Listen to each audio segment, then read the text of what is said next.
Who doesn't know London? Who hasn't seen, at least in films, the red double-decker buses, the old black cabs, or the typical red telephone booths of London? Who doesn't associate the Queen's Guards in their characteristic red uniforms and bearskin hats with London? Who hasn't read the tales of Sherlock Holmes, and who hasn't seen a British crime program where the investigators of Scotland Yard had the lead role?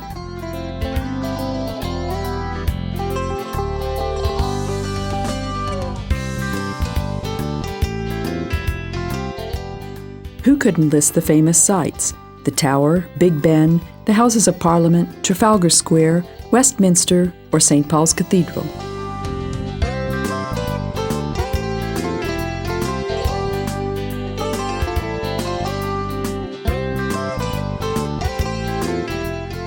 Who could forget the blocks of townhouses or the red brick chimneys around which Mary Poppins and Peter Pan flew?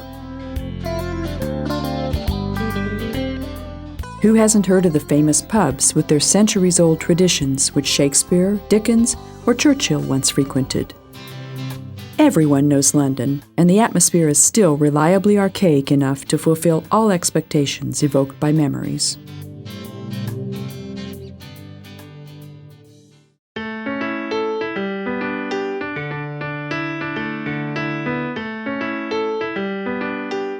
The largest and perhaps most beautiful green area is Kensington Park and the adjacent Hyde Park. Across from Royal Albert Hall stands the Prince Albert Monument. The group of statues at each of the four corners of the base depict the peoples of Europe, Asia, America, and Africa. Further up, allegoric figures watch over the vaulted pavilion where the gilded statue of Prince Albert sits with the catalogue of the 1851 World Exposition, which was held in London. Hyde Park is approximately 250 hectares and was once the Royal Hunting Game Reserve, but also was the scene of horse races, executions, masquerade balls, and duels. The Serpentine, a man-made lake, is fed by the Thames. It's ideal for fishing, boating, and even swimming. The area around is perfect for active types pursuing sports, as well as for those who want to get away from the hustle and bustle and just enjoy the fresh air and quiet in the center of the city. The marble arch designed by John Nash originally stood as the triumphal arch opposite Buckingham Palace. However, it proved to be too small and narrow for the royal carriages and was subsequently moved by Queen Victoria to the site of executions. This is how the beautiful arch of Carrara marble became the entranceway to Hyde Park. The character of Sherlock Holmes, the master detective of all time, was created by Arthur Conan Doyle, an English doctor whose failing medical practice left him with a lot of idle time. The detective with the ironclad logic was supposedly based on one of his teachers. What Doyle was like as a doctor, we may never find out, but as a writer, he had an exceptional knack for catering to the taste of the public. The master detective reached such a high level of popularity that when his creator, after having featured him in numerous novels and short stories, had become bored with the figure and had him liquidated, the immeasurable public indignation forced him to resurrect him. The popularity of the character is evident in the number of plays, comic books, and films he's been featured in. Newer and newer adaptations are still being created to this day. Few fictional heroes around the world can boast having their own museum. The Sherlock Holmes Museum in London, at the well-known 221B Baker Street address, is one of them. Since Holmes is so characteristically English, it has become an unmissable place to go on the tourist checklist. While the museum recreates the atmosphere of the Victorian era with period articles and wax figures of notable people of the time, the museum gift shop is a prime example of 21st century marketing.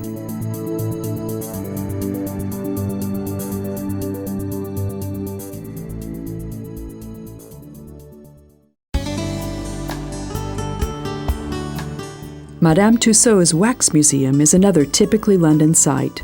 The French woman lived in the court of Louis XVI and prepared wax figures of all the famous people beheaded in the French Revolution. The figures were first exhibited in London in 1835. The collection is constantly expanding with life-size wax statues of politicians, artists, and celebrities who often donate their own clothes for their lifeless doubles to don. In spite of its name, the British Museum, established in 1753, exhibits much more than merely British objects. This was the world's first truly public national museum. Amazingly enough, there's still no admission charge. The museum was originally opened in the mansion of an aristocrat, which quickly proved too small. Built in 1823, the tympanic columned palace is under constant expansion. For the new millennium, the courtyard was marbled and topped with a glass ceiling. In the center of the court, under the dome, is the circular library. Alongside the classics, one can also find such popular works as the first edition of Scarlet Pimpernel, the stories of Beatrix Potter, or the manuscripts of Conan Doyle.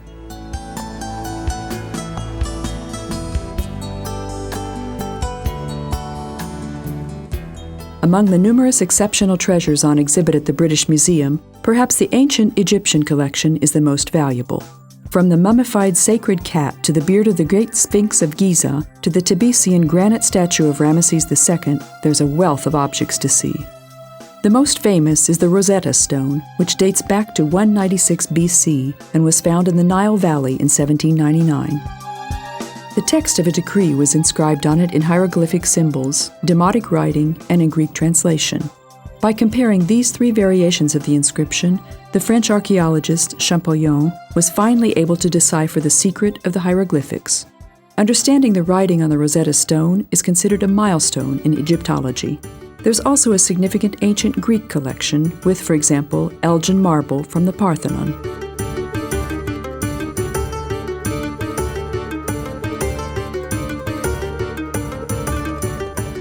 The shell and gold inlaid ram in the bush is from the ancient Sumerian city of Ur. The Portlandian vase is from an ancient Roman grave dating back to the 1st century. The Amitabha Buddha comes from China.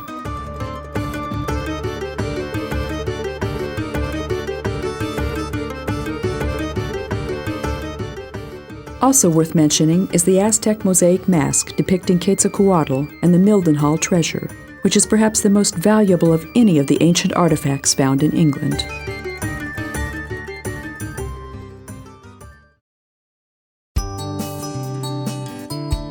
Oxford Street and vicinity is one of the busiest shopping districts in the world.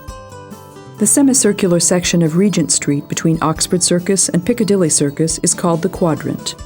Numerous large department stores and famous shops line the street.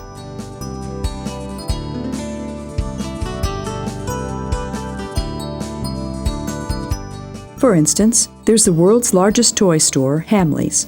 But also worth mentioning are Marks & Spencer, House of Fraser, and then there's Selfridges, one of the largest British department stores, second only to Harrods. Just a few steps from here, we find ourselves on Savile Row, where tailors busily prepare the world's most elegant suits. The easiest way to get around the 1,625 kilometers of London is the Underground, or Tube as it is popularly termed. The 11 lines are denoted by different colors. With a total of 271 stops, you can get just about anywhere in no time. The most common meeting place in London is the statue of Eros in Piccadilly Square. The statue and fountains were designed by Alfred Gilbert in honor of the great humanitarian Lord Shaftesbury. A street nearby also bears his name. The neon advertisements, which have been illuminating the square since 1910, add to the vibrancy of Piccadilly. The subground level Criterion Theatre was originally the music gallery of the extravagant restaurant bearing the same name. The value of the richly gilded ornamentation is said to amount to more than £1 million. Opposite, we see the famous 19th century concert hall, the London Pavilion, which has been enveloped by the Trocadero building. Behind the original facade lies an ultra-modern shopping center, complete with eateries and places of entertainment.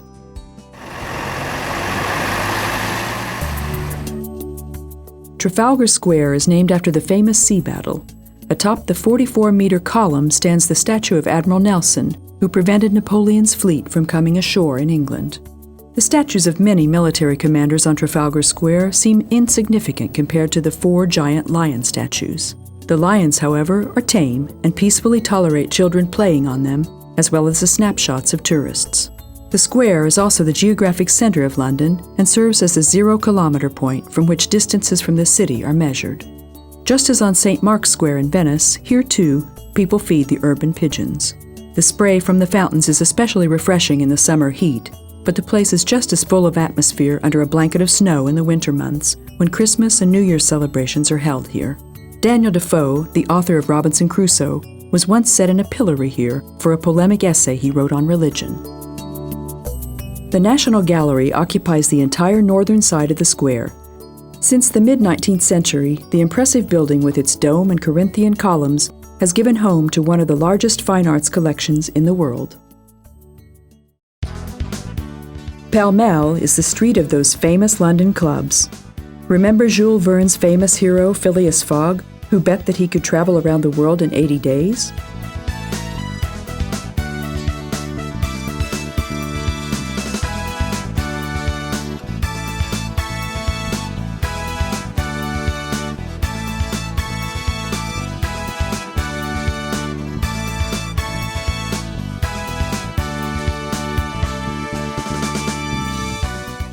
Well, the wager was placed at the famous Reform Club, which still operates on Pall Mall today.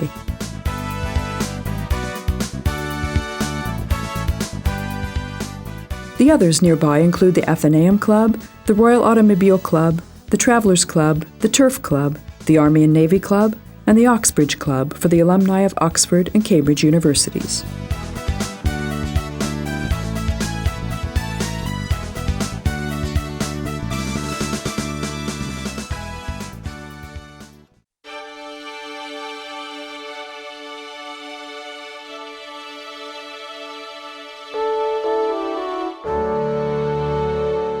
Those who can only think of the beef dish when they hear the name Wellington had better visit the Wellington Museum in the Aspley House.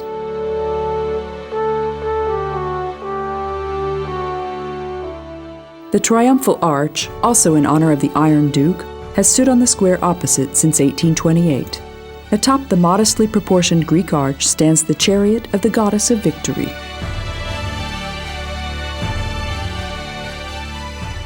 Since World War I, the square has also been the site of the Royal Artillery Memorial.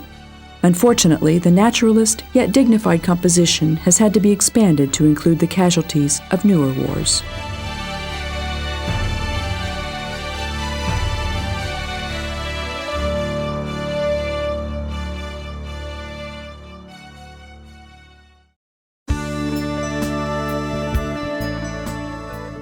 Ever wonder why the British are such staunch believers in parliamentary democracy? Because they've been practicing it since 1264. The Neo-Gothic Parliament building, also referred to as Westminster Palace, spans an area of more than 3 hectares and for 287 meters along the bank of the Thames. The impressive building boasts 11 courtyards, 100 stairwells, and 1,100 offices. Construction of the complex began in 1840 and incorporated the old Westminster Hall and the remains of St. Stephen Chapel, including the crypt. The old palace endured a number of fires and was devastated by World War II. The latest restoration work on the building, designed by Charles Barry, revealed some of the marvelous details and the original golden yellow color of the sandstone used. Houses of Parliament. The plural is used as the British Parliament is comprised of a lower and an upper house, the House of Commons and the House of Lords, respectively. Their sessions are open to the public and tourists. Of the three towers of the building, Victoria Tower is the tallest at 120 meters, and Big Ben is the most famous.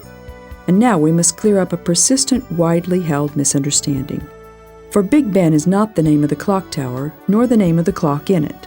It's the name of the bell in the tower, weighing all of 1.5 quintals and named after Sir Benjamin Hall.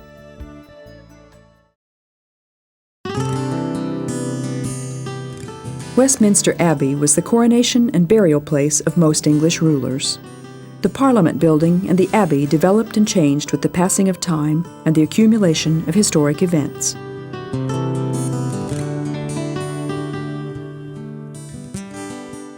Turbulent times brought newer and newer rulers who had newer and newer visions, employing their own architects. Legend has it that the church was dedicated in 616 by Mellitus, the first bishop of London. However, there's no evidence to support this fact. The coronation seat, carved around 1300, and the stone of Scone, a symbol of Scottish independence, are kept here. Apart from royal tombs, writers and poets also rest here. The immortal author of the Canterbury Tales, Geoffrey Chaucer, as well as Browning, Tennyson, T.S. Eliot, and Lord Byron, to name a few. The Church of St. Margaret seems minute compared to the Abbey, but its significance is no less. It was founded in 1189. Milton had his wedding here, as did Churchill hundreds of years later.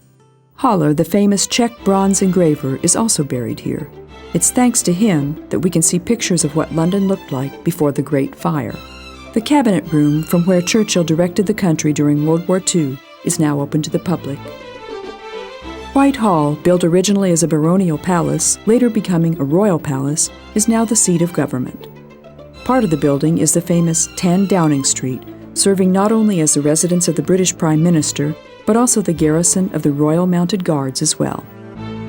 The residence of Her Majesty the Queen, Buckingham Palace, rises high above St. James Park and the greens of the Royal Gardens. The name comes from the prince who built it in 1703. His family sold it to George III some 60 years later. However, it was Queen Victoria who truly transformed it into the royal palace it is today. Perhaps this is why the white marble statue of her stands in the circle outside the palace. As we saw in the Prince Albert Memorial, this too is made of white marble and bronze, with gilded allegorical figures which surround the main figure. From atop the base of the statue, we get a perfect view of the changing of the guards and other events in the royal courtyard. Buckingham Palace opened its gates to the public in 1993. However, all this means is that in the early autumn, when the royal family goes on vacation, visitors can enter the palace for a period of a few weeks. Not everyone is lucky enough to be in London at precisely this time. As consolation, they can witness the impressive changing of the guards ceremony, which takes place daily in the months from spring to fall and every 2 days in the months from fall to spring. The weekend changing of the guards is more spectacular. The guards arrive from the Wellington garrison nearby, while the garrison of the mounted guards is on the other side of the mall in the building adjacent to the White Hall. So they ride their horses in front of the memorial column of the Duke of York, who was Commander-in-Chief of the British Army for over 30 years.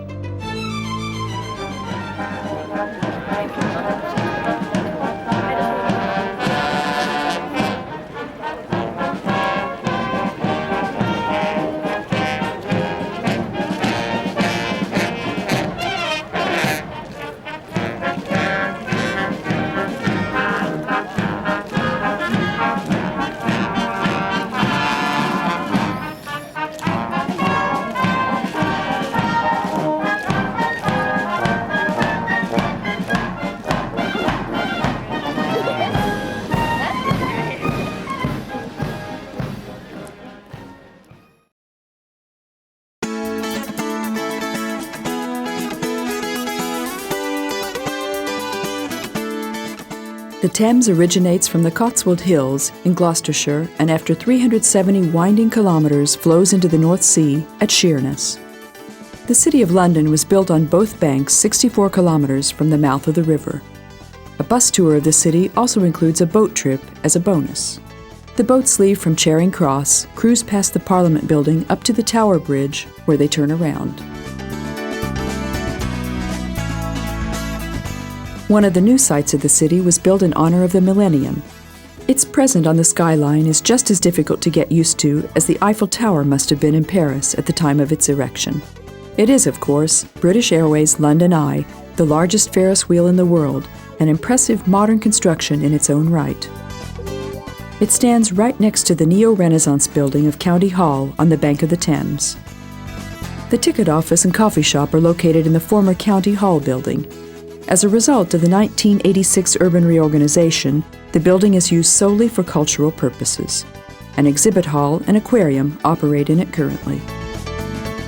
The 135-meter-high giant wheel carries 30 air-conditioned glass capsules of a capacity of 25 persons each into the air. One trip, including boarding and disembarking, takes half an hour. Go up in the morning to enjoy the best light conditions. On clear days, you can see for up to 40 kilometers.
A magnificent aerial view of Big Ben, the Parliament, Buckingham Palace, ships on the Thames, and the famous bridges that span it open up from within the capsule.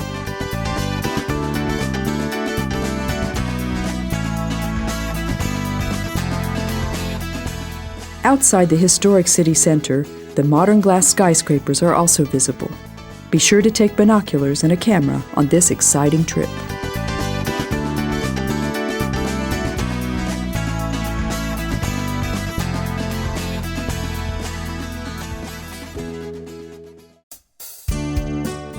Tribute is paid to Sherlock Holmes even outside the museum on Baker Street.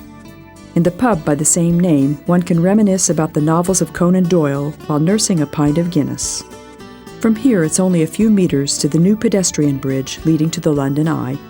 It was built alongside the old Charing Cross Railway Bridge.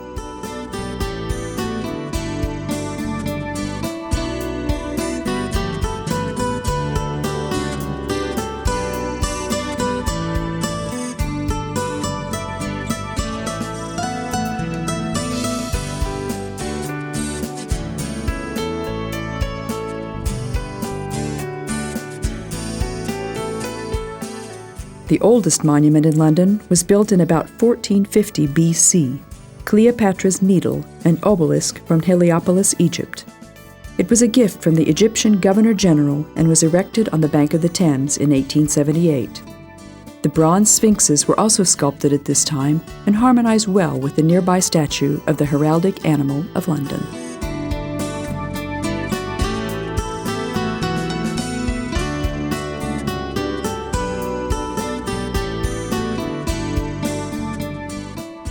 The bridges spanning the Thames were made immortal in numerous literary and film works. For instance, Waterloo Bridge is featured in the 1940 film classic starring Robert Taylor and Vivien Leigh.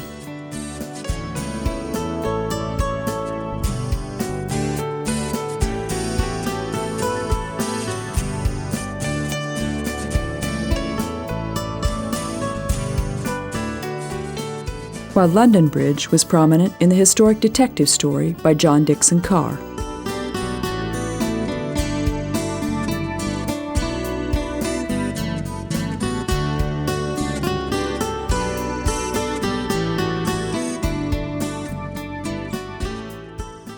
Bankside is the part of the city along the Thames where the famous theatres of the Middle Ages are located: the Cockpit, the Swan, the Hope, the Rose, and of course Shakespeare's Globe Theatre. The first Globe Theatre, made of wood, was consumed by flames in 1613. Its successor was shut down in 1644. It's based on this successor that the current Circular Theatre was constructed of period materials and opened its doors in 1995. The museum gives a glimpse of what theater life was like in the 18th century through models, sketches, and engravings. It also familiarizes us with the lives of Shakespeare and his contemporaries, Ben Jonson and Marlowe.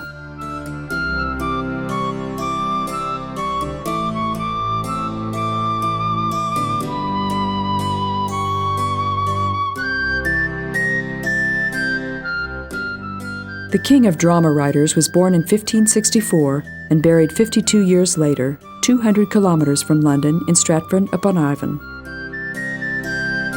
It was in London that he achieved fame. In his hometown, his plays weren't played until after his death.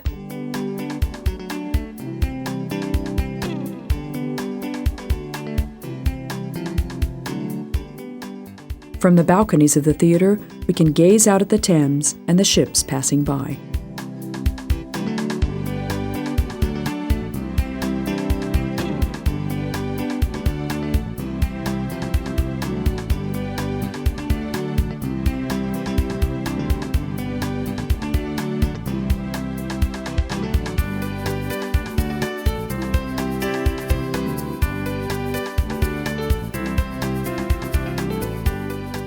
Pickford's Wharf is a classic example of how abandoned docks, warehouses, and small factories in disuse can be transformed to accommodate the needs of local residents and visitors. Many of these old buildings now serve cultural and touristic purposes. Following considerable restoration work, the old sailing ship, the Golden Hinde from 1577, is now on display at the dock by the Tea House Terrace. It was on board this ship that Sir Francis Drake was granted knighthood by Queen Elizabeth I. The ship is not only open to tourists, but is also used as the venue for various private functions. Southwark Cathedral at the foot of London Bridge can barely be picked out from among the scramble of the market and the buildings dating back to the Middle Ages. The history of the church is little more than a chronicle of destruction by fire and the ensuing restoration work, and all this starting as far back as the time of the Normans. The docks were for a very long time a perilous and shady area of London. The horrific detective stories of Edgar Wallace often took place here, and it is by no accident that the city walk by the name of Jack the Ripper's Sinister London Tour also starts out from the docks. The role of Britain in the two world wars can be seen in the permanent exhibition Britain at War at the foot of the bridge. The area is also brimming with many old classic pubs to choose from.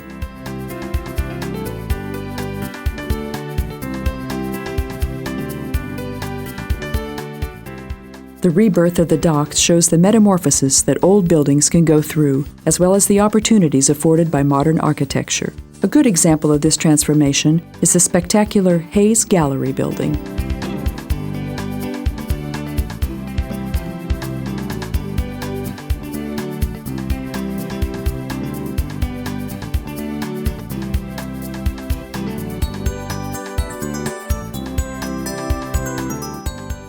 On the banks opposite, the many towers of the tower are already visible.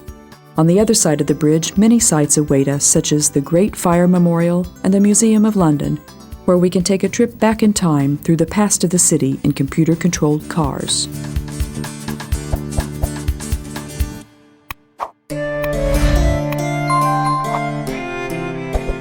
The tower is a piece of history in the present, surrounded by a wall. It has served as the residence of kings, as a fortress, a prison, an arsenal, as a mint, and even as a zoo. Today it functions as a museum and treasury. The royal crown jewels are guarded here. The first king to take residence here was William the Conqueror, the last James I. As prisoners, such illustrious guests enjoyed the hospitality of the Tower as the Bishop of Durham, Henry VI, Thomas Morris, and the wives of Henry VIII. The last prisoner to live here was Rudolf Hess during World War II. The tower was built directly on the bank of the Thames. The concentric walls are more or less pentagonal in shape and partially include the ancient Roman city wall from the times of Julius Caesar. The entrance to the building complex is through the middle tower.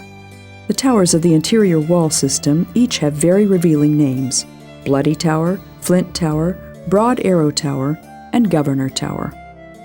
The history of the tower is entwined with the long and exciting history of London and England, from the conquest of the Romans through the Norman invasions to the War of the Roses. There are two significant buildings within the fort walls: the White Tower, which served as the residence of kings, and the garrison, which now serves as the Royal Treasury.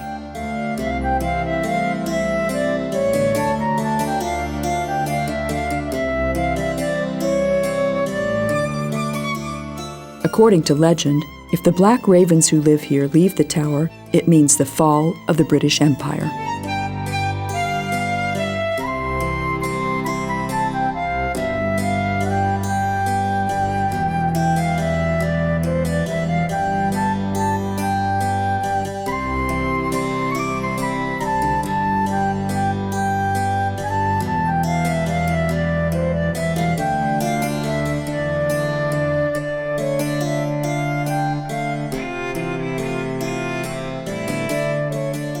The lively presentations by tour guides in period costumes help us understand the events of the past.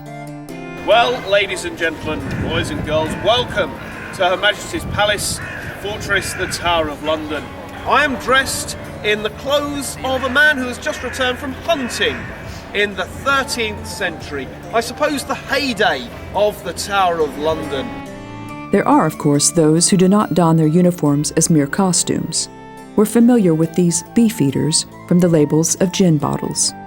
They're the select few who make up the elite guardsman unit of Her Majesty, officially known as Yeoman Wardens. The beefeaters and the guards keep a watchful eye over the royal treasury where the royal jewels are kept.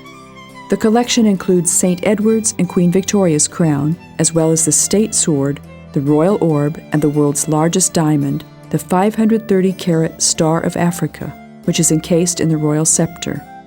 The crown of Queen Elizabeth, the imperial state crown, was made for her father in 1937 and is adorned with 2,868 diamonds, 17 sapphires, 11 emeralds, and 5 rubies. Looking down from Tower Bridge, we can see that the White Tower is actually rhombus-shaped and that its 4 towerets are different from each other.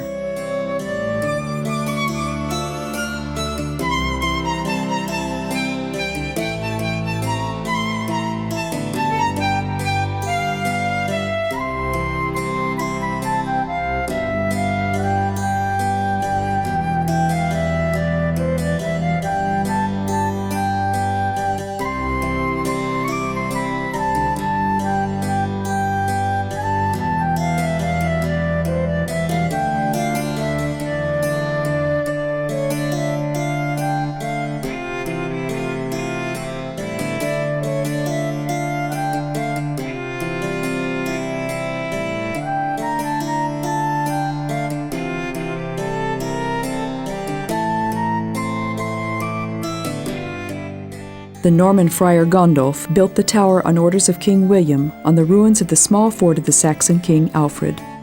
The walls of the White Tower are 4 meters thick, but this stockiness is optically masked by the white stone inlays found at the corner edges of the tower. Many a ruler made an appearance here, some willingly, some less so.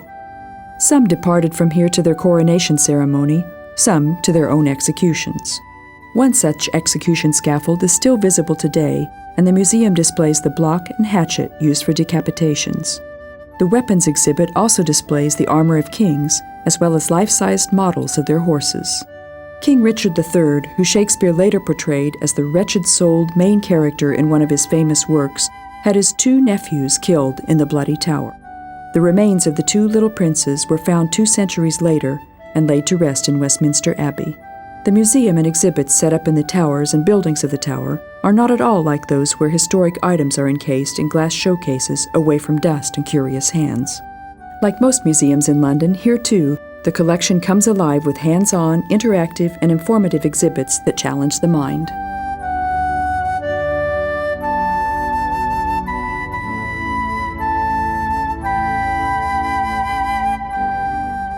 In front of the building complex known as the Queen's House, just as in front of Buckingham Palace, bearskin-hatted sentries are on duty, though the changing of the guards here at the house is less spectacular than the one at the palace.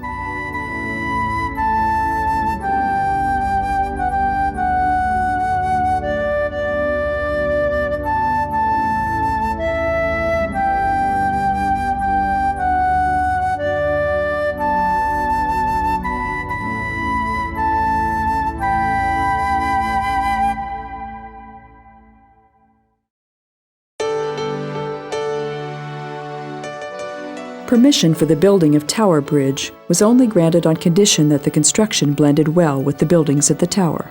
The architects met this requirement so skillfully that the bridge, which was finished in 1894 and has since become the symbol of London, is thought by many to be older than it really is. The bridge has Gothic towers and gates reminiscent of the architectural style of the Middle Ages, when houses and churches were also built on the bridges. Sirs Horace Jones and John Wolfe were the masterminds of the 244-meter bridge. There are 2 bascules weighing 1,000 tons each, allowing for the passage of larger seafaring vessels. The drawing of the bascules is signaled by the ringing of bells. At such times, only motor vehicle traffic comes to a halt. Pedestrians can continue across uninterruptedly on the Tower Bridge walkway, a grid footbridge suspended high between the towers. Elevators take pedestrians to and from the walkway, where multimedia presentations familiarize pedestrians with the history and architecture of the bridge. But the mere view is also well worth the walk.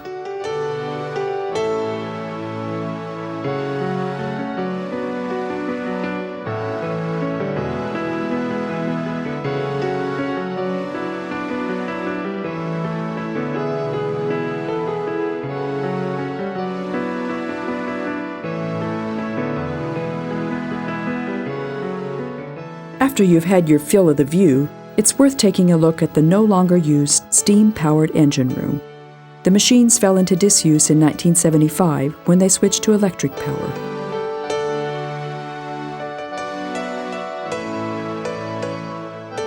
It seems the machines weren't the only things to be left here. So were the furnace men.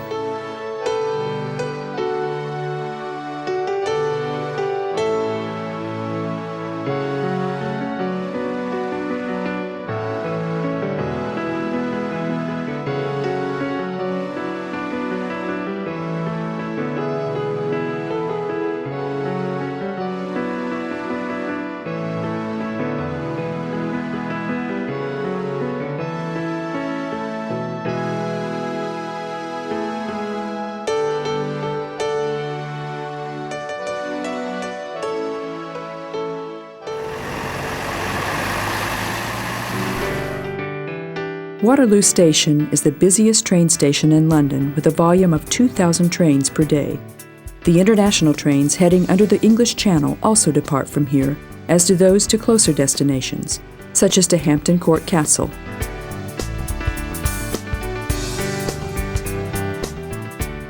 Hampton Court belongs to Greater London, as it is merely 20 kilometers from the city centre. The floral station is separated from the entrance to the palace gardens by a bridge. People rowing in boats on the river bring to mind the classic jovial novel by Jerome, which takes place on the Thames, called 3 Men in a Boat.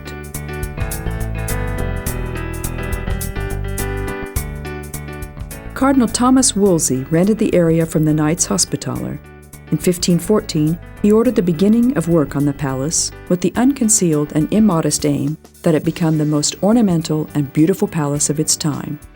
The cardinal must have been an astute diplomat as he served King Henry VIII for nearly 2 decades, but in 1528 he fell in disfavor with the king.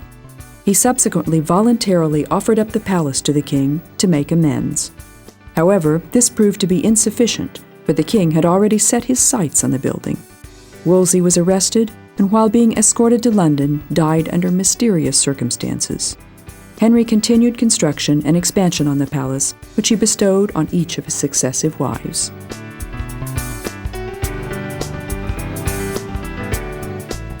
The main gate opens to the red brick facade.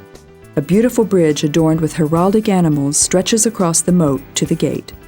The Anne Boleyn Gate leads to the first and largest Tudor-style courtyard, which belongs to the original building.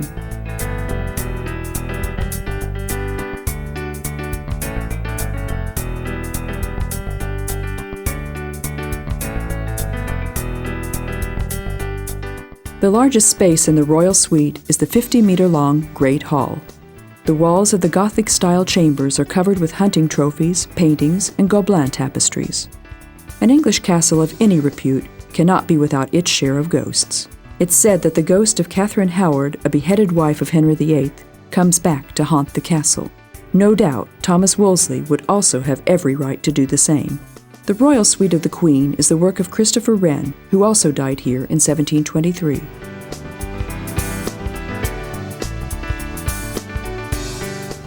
The walls and ceiling of the central royal staircase are adorned with the astounding frescoes of Verrocchio.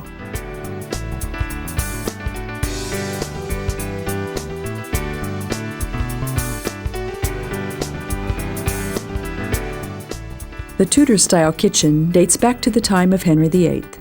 It's set up to reflect the times with meticulous detail. Even the fire is kept burning in the stove. We can get a glimpse of how the servants prepared for a typical royal feast, perhaps following a successful hunt. If requested, a guide in period costume will escort us through the castle relating the history of the building. All this is included in the price. Let's also add that Hampton Court, along with just about every site in London, has its own website on the internet. This may make planning your trip a lot easier.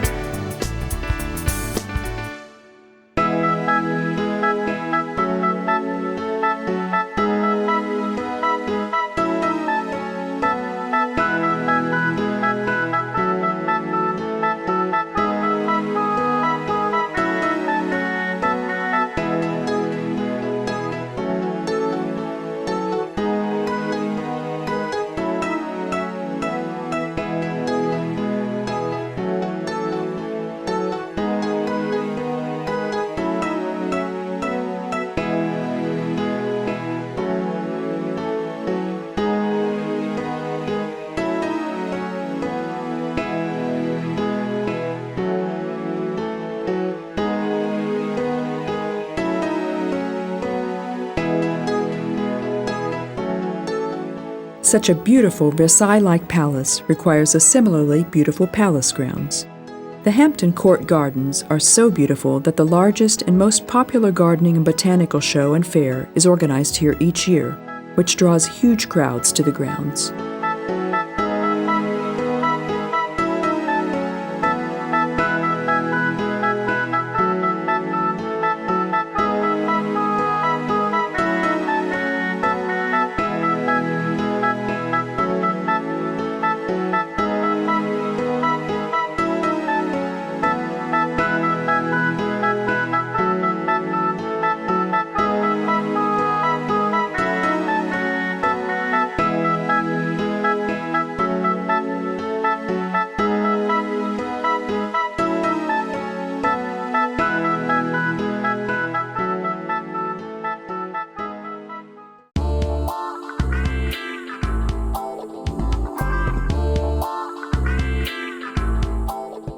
The countless neglected riverside docks of Hampstead have given way to modern glass skyscrapers.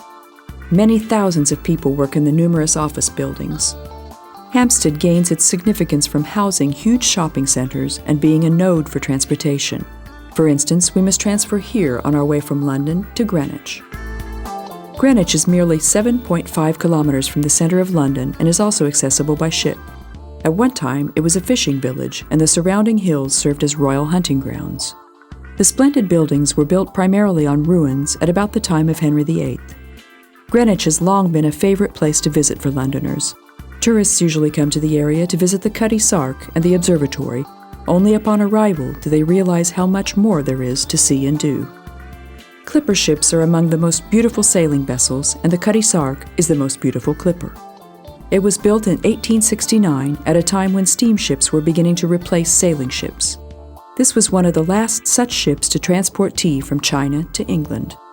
The ship's name comes from the poem Tam O'Shanter by Robert Burns. Her cuddy sark, O Paisley Harn, that while a lassie she had worn, in longitude though sorely scanty, it was her best, and she was vaunty. Cuddy sark is the Scottish term for the short shirt the witch named Nanny wears. Nanny Witch is the figurehead on the bow of the ship. John Willis, who built the ship, was Scottish, as was the poet.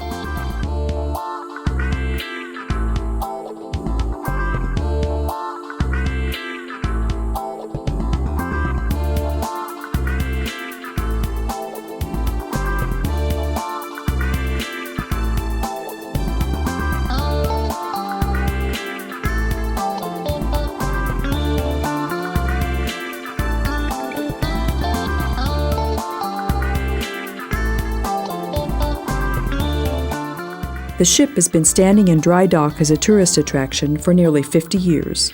On prominent display are the original furnishings of the cabins, pictures of the tea trade, but perhaps the most interesting is the unique figurehead collection of an eccentric local merchant.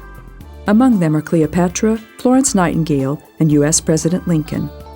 It's odd that some figureheads depict men, for the ladies were more common figureheads. In fact, the crew didn't generally tolerate any other women on board, as it was considered to bring bad luck. Perhaps this is why Francis Chichester embarked on circumnavigating the world alone? Answers to these and other questions can be found in his autobiography entitled The Lonely Sea and the Sky. His ship, the Gypsy Moth 4, stands here next to the Cuddy Sark, in honor of the record he established. Queen Elizabeth dubbed both the pilot and the captain of the ship lords with the same sword that Elizabeth I presented as a gift to Sir Francis Drake. The illustrious event took place at the Royal Naval College, but a few hundred meters from here. The buildings, which were originally built as hospitals, are also the work of Sir Christopher Wren. The remains of the 15th century palace where Henry VII and his two daughters Mary and Margaret were born were excavated in the courtyard of the Naval College. The church bearing the name of St. Alphege was built where the Archbishop of Canterbury was killed by the Danes. The famous Painted Hall is a naval officer's dining hall, but don't expect the puritanical plainness characteristic of the military. Sir James Thornhill worked for 2 years on the spectacular interior. The frescoes depict the 4 primary virtues: loyalty, hope, mercifulness, and humility. Nelson was laid out in state here following the Battle of Trafalgar. Seaman's Chapel stands opposite. A wretched little house nearby is the place where the famous writer Edgar Wallace was born.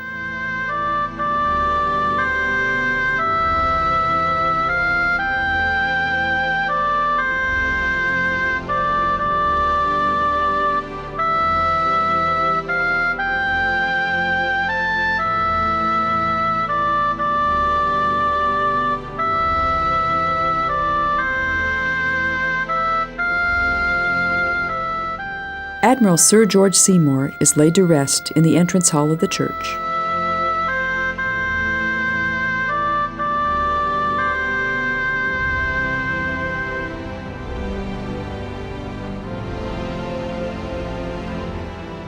Where on earth could you find the most impressive maritime museum, if not here? England was for a considerable time a naval superpower and gave many an explorer and traveler to the world. There's Captain Cook and the leader of the North Pole expedition, Scott. Scott's ship, the Discovery, was a museum ship on the Thames in London, but following full restoration, it was put on display in Dundee, Scotland, where it was originally built. Behind the museum is a gently sloping green hill where Londoners love to walk, play, kick back, and relax. At the top of the hill is the Greenwich Royal Observatory. The observatory is significant for 2 reasons. This is where the world's prime meridian, or 0-degree longitude, runs, and the clock of the institution is the standard to which the time zones around the world are adjusted.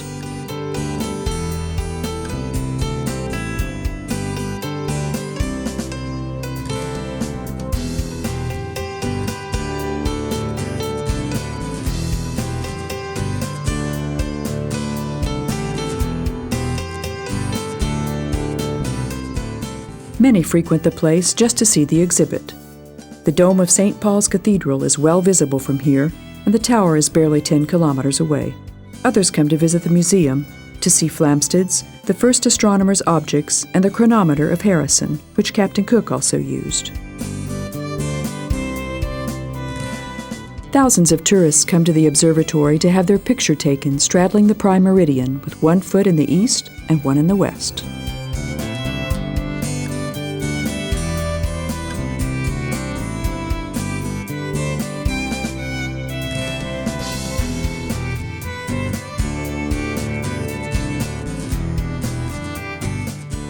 Other must-sees of Greenwich are the Coach and Trafalgar Tavern. The pub's interior is designed like a ship and was the regular haunt of Dickens and Thackeray at the time.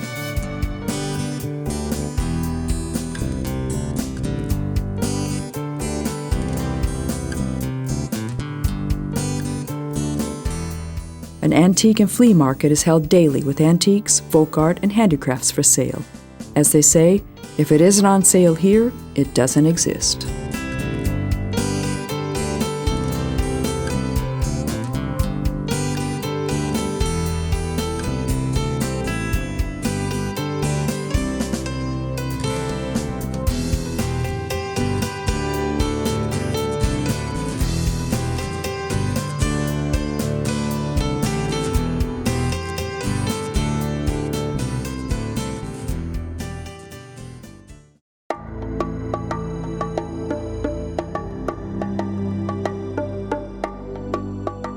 Getting back to the heart of London, let's take a closer look at St. Paul's Cathedral. The dome is the second largest in the world after the dome of St. Peter's Basilica in Rome. At one time, a shrine to the goddess Diana stood here, followed by a medieval church which burned down in the Great Fire of 1688. The stones of the church ruins were carried off by Lord Somerset for the building of his own palace. Shortly thereafter, he paid for them in the Tower with his head. The collapsed crypts were turned into workshops, and the undercroft functioned as a wine cellar. At one point, even a theater operated among the ruins. Sir Christopher Wren was entrusted with designing the new building. He began the building of the new church in 1675, which continued until 1710. The colossal building is strikingly similar to the Basilica in Rome. Corinthian columns stand at the top of the entrance steps, and double columns support tympanum on the elevated facade. The dome between the two towers is only visible from a distance. Upon entering, we see just how monumental the basilica is. Like Westminster Abbey, this too is a national shrine, the final resting place of numerous artists and military leaders, among them Nelson and Wellington. There are memorials for Lawrence of Arabia, the inventor of penicillin, Fleming, as well as the creator of the space itself, Christopher Wren, who died at the ripe age of 91. In the 19th century, the cathedral was the site of the perfect crime, the circumstances of which still remain a mystery to this day. The treasury of the St. Paul's, which requires the unlocking of 8 doors, was robbed. Only each of the doors was found locked shut and unhampered after the incident. Now there's a case for Sherlock Holmes.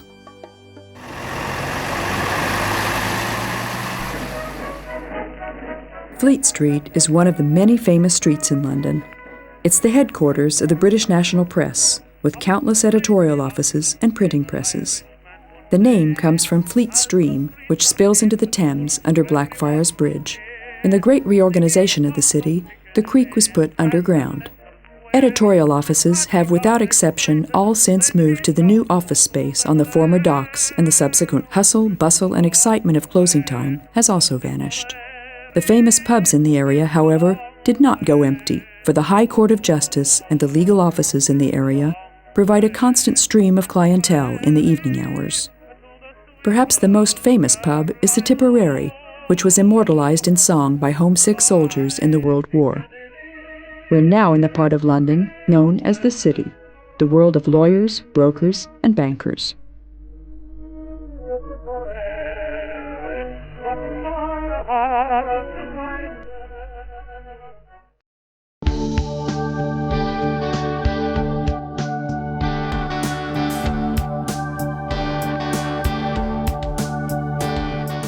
The London Transport Museum stands at the corner of Covent Gardens.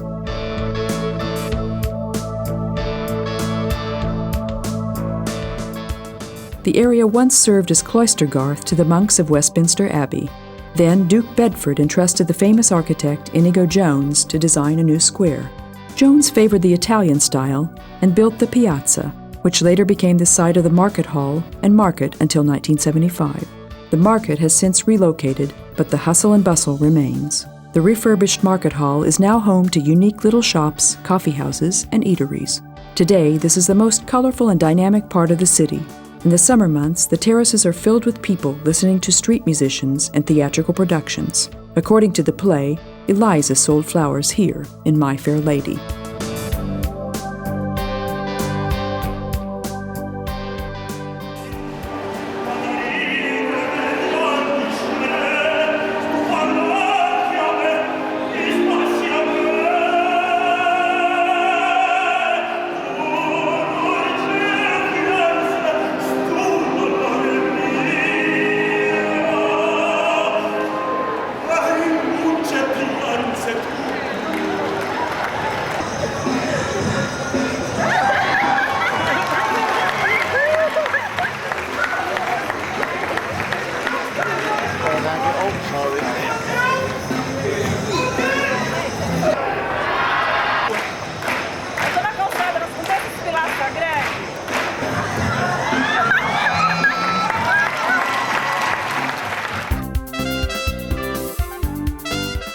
Bordered by Regent Street, Oxford Street, and Charing Cross Road, Soho isn't far from Piccadilly.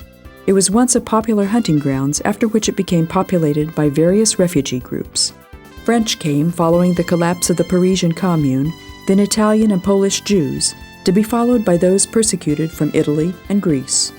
Immigrant revolutionaries such as Jean-Paul Marat and Karl Marx, artists such as Shelley and Mozart, and such masters of the art of living as Casanova lived here throughout the ages. Galsworthy, the author of the Forsyth Saga, once wrote, "Soho is disorderly, full of shady characters, cats, Italians, tomatoes, restaurants, gaudy things, and curious people who stare out their windows at the street. Soho lives for itself, far from the staunchly regulated British order." Soho has both changed and remained the same. It is still the theater district with countless cinemas, pubs, locales, nightclubs, and other sources of entertainment crowded into one small area. Londoners still wash down the day with a pint in the pubs every night. Should somebody not find room in a pub, then they drink their dose on the street outside. And if there aren't enough chairs, then they sit on beer kegs or cases of beer. And if they still don't have enough seats, then they settle on the sidewalk curb, but the mood is still superb. Some of the regulars look as if they had stepped out of one of the amusing Wodehouse novels.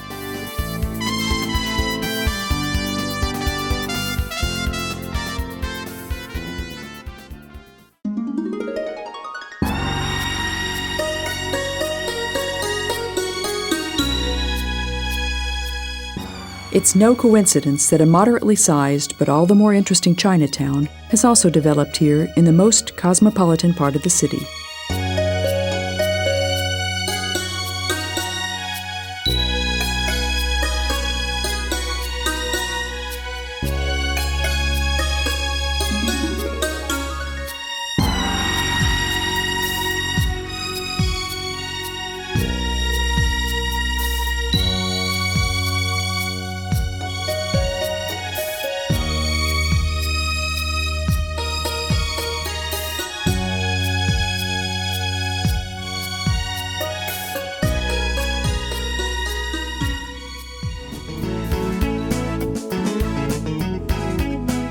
Soho is the place where all foreigners feel they have experienced the real London.